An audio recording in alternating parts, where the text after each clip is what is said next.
अगदी सुरुवातीला जाणार आहोत कॉमेडी नाईट्स विथ कपिलच्या सेटवर. तिथे ग्लॅमशॅम ज्वाला गुट्टाने कपिलवर मोहिनी घातलीये, कारण ज्वाला आणि कपिलमध्ये रंगलीये बॅडमिंटनची मॅच. सो ज्वालाच्या जलव्यापुढे पाहूयात कपिलची कशी धांदल उडाली ते.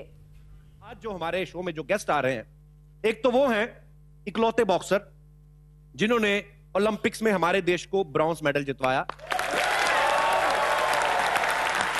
और दूसरी जो मेहमान है वो जब गेम खेलती हैं तो ये नहीं पता चलता कि उनकी गेम देखें या उन्हें देखें, मतलब काफी अच्छा खेलती हैं और खूबसूरती से खेलती हैं. सो आपकी जोरदार तालियों के बीच तशरीफ ला रहे हैं mister Vijender Singh and the hot and sizzling Jwala Gutta. जोरदार तालियां.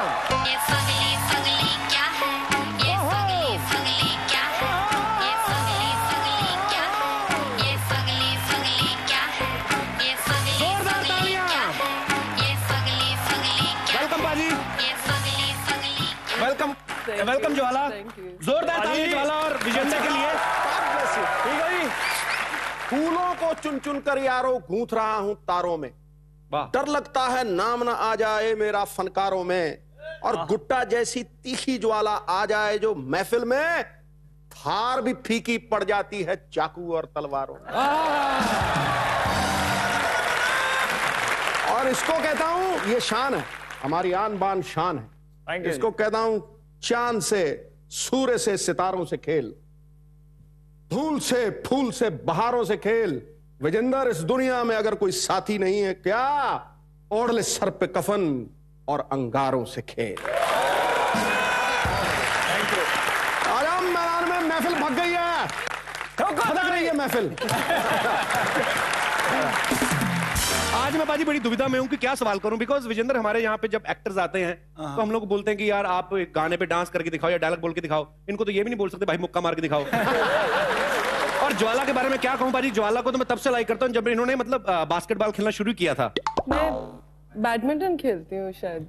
पता है बास्केटबॉल नहीं. अब आप जब खेलती है ना तो गेम पे ध्यान किसका जाता है.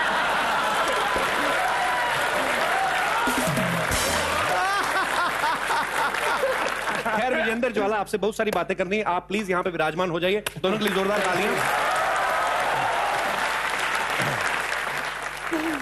विजेंद्र, जब आप ओलंपिक्स में ब्रॉन्ज मेडल लेके आए तो रातों रात आप सुपरस्टार बन गए, लेकिन उसके पीछे की स्ट्रगल क्या है वो शायद कोई नहीं जानता. तो आप अपने बारे में कुछ बताइए. आपका जन्म कहाँ हुआ और ये बॉक्सिंग की शुरुआत कैसे हुई, अपने माता पिता के बारे में. जी, मैं बहुत छोटे से विलेज से बिलोंग करता हूँ और हरियाणा में वो गांव है भिवानी के पास, कालवा से. छोटा सा विलेज कैसे, 2 ही घर है? हाँ, 2-3 घर होंगे ये. अब तो 3-4 बन गए, पहले 2-3 ही थे. अच्छा. तो वहां से बिलोंग करता हूँ, भिवानी से. हाँ जी. और फिर धीरे धीरे बॉक्सिंग स्टार्ट की. पहले जाता नहीं था तो कोच बड़े मारते थे कि हाँ बेटा आया नहीं ग्राउंड पे. तो शुरू में बहुत सारी चोट लगी, निशान है मेरे अभी भी आई ब्रोज पर. लेकिन धीरे धीरे जब मार खा के जब दूसरे को पिटता उसमें मजा बहुत ज्यादा आता है. तो फिर और एनर्जी मिलती है कि हाँ यार अब मैं दोबारा फिर आऊंगा. तो स्टेप बाय स्टेप धीरे धीरे स्लो एंड स्टडी कहते हैं कि मैं हाँ स्टेप बाय स्टेप चलता गया.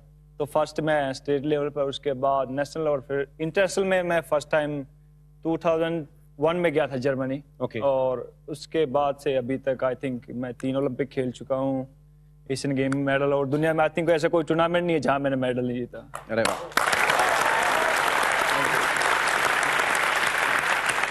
विजेंद्र, इसमें आपकी फैमिली का कितना सहयोग है? एक बड़े ही आम परिवार से आप निकले, तो बड़ी सारी मुश्किलें भी आई होंगी आपको. जब पहले शुरू में जब मार खा के आता, मेरे को कट लगा था एक बार, मेरे को 3 या 4 स्टिचेज आए थे आईब्रो पे. अच्छा. तो मेरी माँ ने जाते ही देखा, मेरे लाइक पट्टी वट्टी थी पूरी आंख के ऊपर, तो जाते देखा ना हो लगता है फूट गई भाई. हरियाणा में तो हरियाणवी बोलते हैं, लगता है फूट गई भाई. मैं कहा ना बची हुई है माँ, मैं थोड़ा कट लगा है. तो ये कौन सा स्पोर्ट्स भाई जिसमें इतनी मार पड़ा. मैं कहा माँ यही बॉक्सिंग होती है. तो फिर धीरे धीरे माँ को मनाया, बट बापू तो ठीक थे, बट माँ ने धीरे धीरे खिला पिला के ठीक क्या हल्दी वाला दूध डाल के देते ना अपने लोकल में, वही होता ही. तो पी के फिर दोबारा ठीक हुआ. फिर उसके जाके दोबारा तोड़ के आया. मैं आज तोड़ के आया उसको. मैं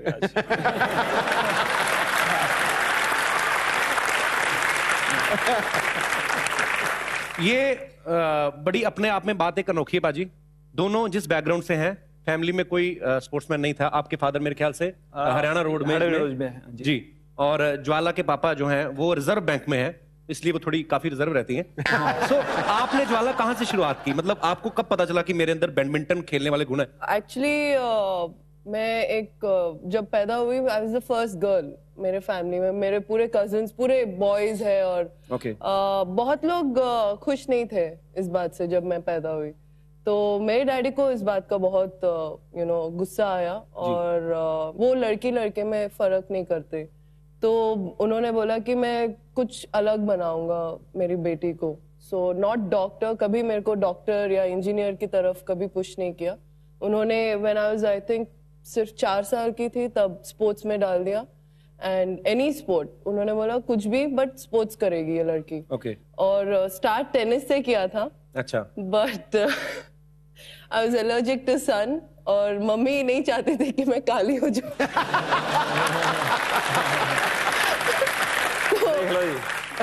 तो मम्मी ने फिर इंडोर भेज के बोला बैडमिंटन खेल। बस।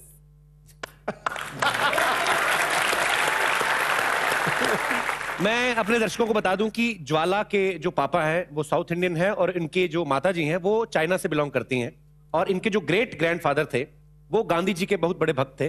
सो इसी सिलसिले में शायद वो भारत आए थे और उसके बाद मतलब हिंदी चीनी भाई भाई का जो नारा उस समय दिया गया था तो This is a serious उस समय कुछ serious story है। हाँ, तो इंडिया चाइना के उस समय थोड़े से हालात खराब थे लेकिन इनका बहुत बड़ा हाथ है हिंदुस्तान और चाइना का प्यार बढ़ाने में। उसके बारे में कुछ बताइए ज्वाला, वो कैसे मतलब सीन शुरू हुआ? डैडी एक्चुअली मम्मी को इंग्लिश ट्यूशन देते थे। अच्छा। और तो खुद चाइनीज सीख गए हैं? चाइनीज नहीं सीखे। अच्छा। बट हाँ मम्मी से शादी कर ली। पर चलो जो भी है end of the day result अच्छा है तो सब अच्छा है।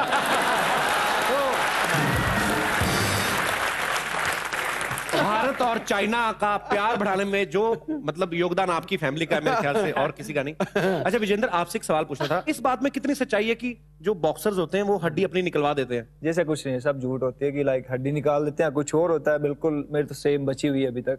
बट कटर लगते रहते हैं, बाकी चीजें तो वो जी। मुझे भी बिलीव नहीं हुआ था। मैंने कहा जब विजेंद्र आएंगे तो उनसे पूछूंगा, हड्डी ना हो तो बाजी नाक तो लेटे लेटे इधर को गिर जाए फिर बंदा उठे इधर सीधी गिर जाए। खैर ये ऐसी इंटरेस्टिंग बातें जो हैं और भी होने वाली हैं, लेकिन ज्वाला मेरी बड़ी ख्वाहिश थी कि कभी आप यहाँ पे आए। मैं ना बैडमिंटन का बड़ा शौकीन हूँ और आपको पता है क्यों? मेरी एक ख्वाहिश थी कि मैं ज्वाला कभी भी हमारे शो में आएंगे तो मैं उनसे ना लाइव मैं सीखना चाहूंगा। मैंने रैकेट भी मंगवा के रखे, मेरे रैकेट लाइए ना जरा प्लीज, जल्दी ले आइए। मैं रेफरी बनता हूँ। मैं रेफरी। हाँ आप रेफरी बन जाइए। नहीं मुझे पहले सिखाना पड़ेगा राइट? हाँ पहले सिखाना, आप मुझे सिखाइए। मैं भी सीख लूंगा, नहीं सिखाना? मैं भी सीख लूंगा थोड़ा बहुत। भाई समझा करो। तो किसको सिखाओ पहले? पहले मेरे को सिखाइए आप क्या करना चाहिए ये। अच्छा तो पहले आप लेफ्टी हो? मैं? आप जैसे बोलो हो जाऊंगा मैं। मैं एडजस्ट ही हूँ, एडजस्ट कर लेता हूँ पहले मतलब। इसके बाद फिर मैं बॉक्सिंग सिखाऊंगा आपको। नहीं करते हैं एक दो लेसन। नहीं बॉक्सिंग मेरा इंटरेस्ट नहीं है। तो अभी पहले कैसे करना है? हाँ तो पहले इसको ऐसे पकड़ना होगा। हाँ। और फिर स्ट्रेचिंग नहीं, शटल को रैकेट के पास। अच्छा। आप उधर सर्व जब कर रहे हैं सर्व। ओके। और फिर तू खेल मत सीखता ही रहे बस। फिर मैं देख रहा हूँ भाई। फिर आपको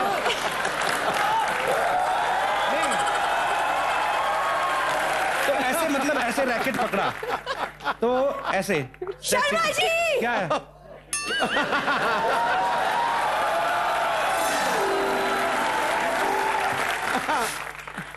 आपको शर्म नहीं आती? घर पे इतनी जवान बीवी है और आप किसी और के साथ टाइटैनिक का पोज कर रहे हैं, क्या हो रहा है?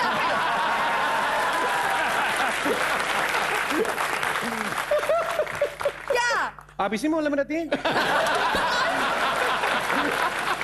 क्या टाइटैनिक वाला पोज बना? मेरा तो आते जहाज डुबो दिया तुमने। पोज नहीं बना रहा था मैं। खूबसूरत लड़की के साथ खड़े रहो ना, वैसे लगता है टाइटैनिक वाला पोज बना रहे। इसके साथ मैं टाइटैनिक वाला पोज बनाऊं भी ना तब भी ऐसा लग रहा है ऑटो रिक्शा की वेट कर रहा हूं मैं। झी 24 तास रहा एक पाऊल पुढे।